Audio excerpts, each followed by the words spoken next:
बहुत समय पहले की बात है। रामू अपनी पत्नी और बच्चों के साथ रामनगर नाम के एक गांव में रहता था। रामू एक अच्छा इंसान था। वह बहुत सालों से फल बेचने का काम कर रहा था। वह पूरे गांव में सबसे अच्छे फल बेचता था।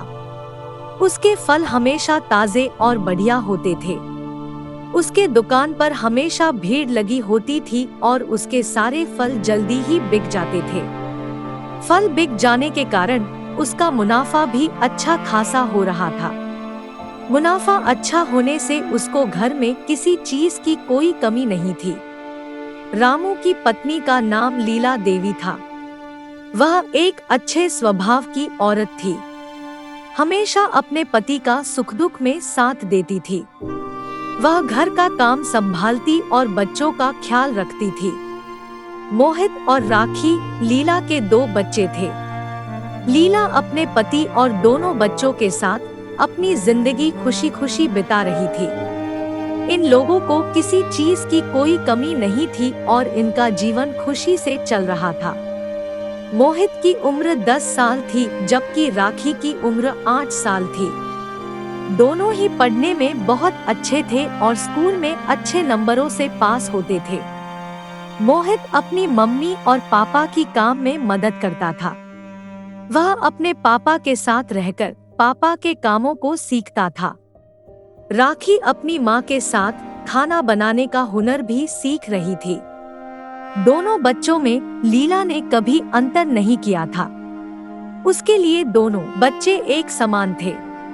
वह अपने दोनों बच्चों को एक समान प्यार देती थी। जब भी कोई खाने की चीज घर में आती थी तब दोनों को आधा आधा बांट कर ही खाने को मिलता था। दोनों बच्चे बहुत खुश रहते थे और अपने मम्मी पापा को बहुत प्यार करते थे। मोहित और राखी की जिंदगी इसी तरह से अच्छे से चल रही थी। रामू और लीला भी अपने दोनों बच्चों को बहुत प्यार करते थे। पूरा परिवार इसी तरह से खुशी खुशी अपनी जिंदगी बिता रहे थे। इनकी जिंदगी में सुकून और पैसा दोनों ही था।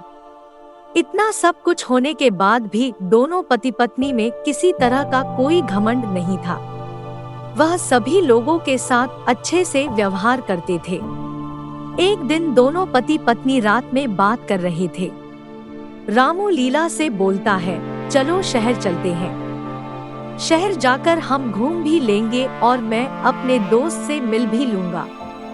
दोनों बच्चों को शहर अच्छे से दिखा दूंगा। तभी लीला बोलती है, यह ख्याल तो मेरे मन में बहुत दिनों से आ रहा था। आपने सही समय पर चलने का प्लान बनाया। लीला बोलती है, हम कल ही चलते हैं। तब दोनों पति पत्नी चलने की तैयारी करने लगे। अगले दिन दोनों पति पत्नी और बच्चे शहर के लिए निकल गए। शहर पहुंचने के बाद वह अपने दोस्त के पास पहुंचे। उसके दोस्त का नाम मेहुल था। वह अपनी पत्नी और एक बेटी के साथ रहता था। वह भी फल बेचने का काम करता था, लेकिन वह बहुत लालची था। लोगों को महंगे दामों में फल बेचता और साथ ही साथ धोखा भी बहुत करता था। ज्यादा पैसे कमाने के चक्कर में लोगों को बेकार और सड़े हुए फल बेचता था। उसकी पत्नी का नाम मीना कुमारी था। वह भी अपने पति की तरह ही लालची स्वभाव की थी। हमेशा उसके दिमाग में एक ही बात रहता था कि कैसे भी वह जल्दी से जल्दी अमीर बन जाए। उसके पास ढेर सारा पैसा हो और रहने के लिए एक बड़ा घर हो। उसके दिमाग में यही सारी चीजें हमेशा चलती रहती थी। उसकी पत्नी घर का काम संभालती और अपने बेटी का ख्याल रखती थी। उसकी बेटी अभी स्कूल में पढ़ रही थी। जब रामू मेहुल के घर पहुंचा तो वह अपने दोस्त को देखकर बहुत खुश हो गया। उसने अपने दोस्त को घर के अंदर बुलाया और ढेर सारी बातें की। बातों ही बातों में मेहुल ने रामू को अपने फल बेचने के बारे में बताने लगा। उसने बोला, तुम भी तो फल बेचने का काम करते हो, लेकिन तुम ईमानदारी से काम करते हो, जिसके वजह से तुम ज्यादा पैसे नहीं कमा पाते हो। तुम तो अच्छे फल बेचते हो, फिर भी तुम्हारा मुनाफा मेरे जितना नहीं होता है। मुझे देखो, मैं खराब फल भी बेचता हूँ और ज्यादा पैसे भी कमाता हूँ। तुम मेरी बात मान लो, तुम भी महंगे फल बेचो और ज्यादा मुनाफा कमाओ।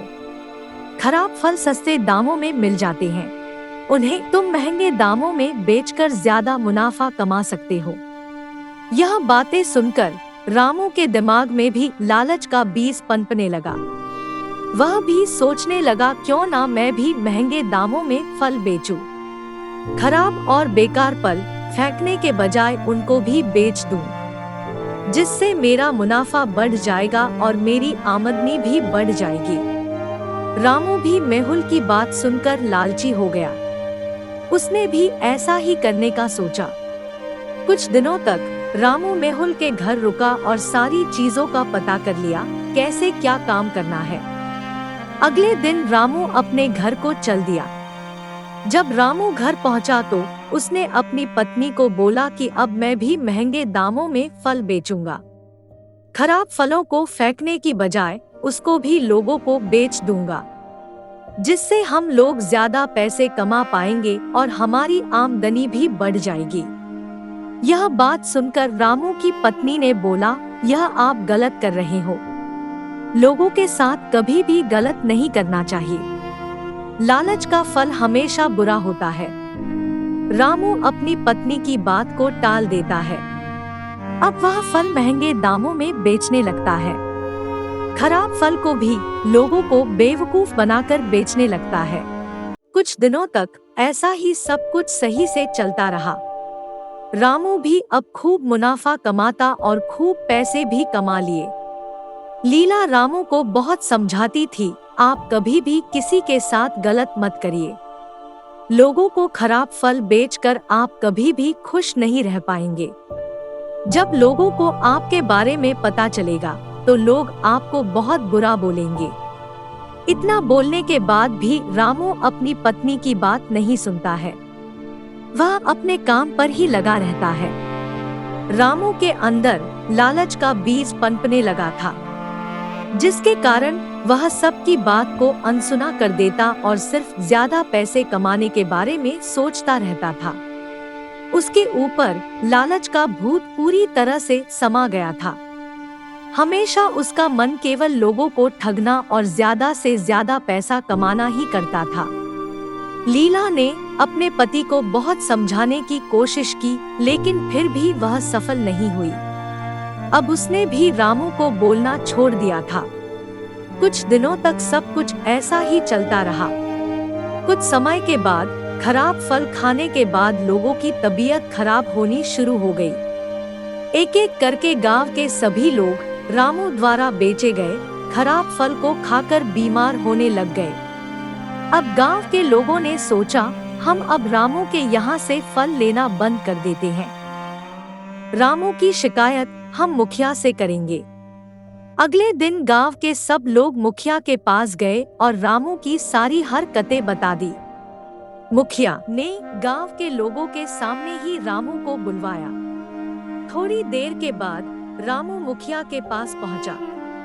रामू ने मुखिया से पूछा, क्या हो गया मुखिया जी, आपने मुझे बुलाया है? तभी मुखिया रामू से बोलता है, तुमने गांव के लोगों को खराब फल बेचा है। गांव के लोग खराब फल खाकर बीमार हो गए हैं। अब तुमको सभी को हर्जाना देना पड़ेगा। यदि तुम हर्जाना नहीं भरोगे तो तुमको गांव से निकाल दिया जाएगा। तब रामू मुखिया और गांव वालों से माफी मांगता है। वह बोलता है, अब वह वैसा कभी नहीं करेगा। वह हर्जाना भरने के लिए भी तैयार हो गया। कुछ दिनों में ही रामू ने गांव के सारे लोगों को हर्जाना दे दिया। अब वह ईमानदारी के साथ फल बेचने लगा। वह सही दामों में फल बेचता और खराब फलों को फेंक देता था। यह सब देखकर गांव के लोग भी बहुत खुश हो गए। गांव के सभी लोगों ने उसको माफ कर दिया। रामू अब पूरी तरह से बदल गया था। इस तरह से रामू और उसके परिवार की जिंदगी खुशी खुशी बीतने लगी। इस कहानी से हमें यह सीख मिलती है कि हमें कभी भी लालच नहीं करना चाहिए। लालच का फल हमेशा बुरा होता है। हमें अपने जीवन में ऐसे दोस्त बनाने चाहिए जो हमें आगे बढ़ने में मदद करे और हमें अच्छी सलाह दे। ऐसे दोस्त नहीं बनाने चाहिए जो खुद भी बुरे काम करे और आपको भी बुरे काम करने के लिए उकसाए। जैसे कि आपने इस कहानी में देखा कि कैसे एक दोस्त ने एक अच्छे दोस्त को लालची बना दिया, जिसके कारण उसको कितना नुकसान सहना पड़ा और लोगों की बातें भी सुननी पड़ी। इसलिए जिंदगी में हमें अच्छे दोस्त बनाने चाहिए और कभी भी लालच नहीं करना चाहिए। लालच इंसान को कुछ भी करने पर मजबूर कर देता है। जब किसी भी इंसान के दिमाग में लालच घर कर लेता है तो उसे यह नहीं पता चलता है कि क्या अच्छा है क्या बुरा है, वह वही करता ही चला जाता है। एक दिन लालच के कारण वह बर्बाद हो जाता है। हमारा समय बुरा हो या अच्छा हो, कभी भी मन में लालच करने का विचार नहीं आना चाहिए। हमें कभी भी लोगों को धोखा नहीं देना चाहिए, क्योंकि आप जैसा कर्म करेंगे वैसा ही कर्म आपके पास वापस आएगा। आप अच्छा करते हैं तो आपके साथ अच्छा होगा, यदि आप बुरा करते हैं तो आपके साथ बुरा होगा। यही जिंदगी का उसूल है।